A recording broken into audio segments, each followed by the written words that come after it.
Here's where you can go to turn off the backup of photos and videos on your Google Photos account. So if you don't want your photos and videos backing up constantly every time you take a photo or have a video on your phone stored into your Google Photos, this is where you can go to disable the backup.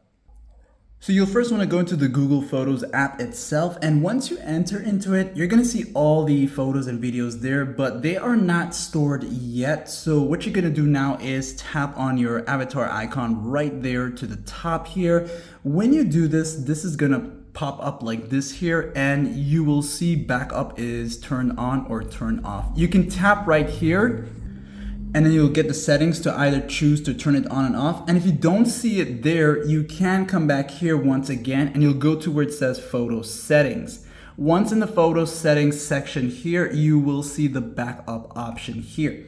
You can go here now and choose to turn this off if it's on. And of course, if you want it to back up, you can turn it on. Like and sub, be sure you have the latest update for the Google Photos app as it has changed plenty ways.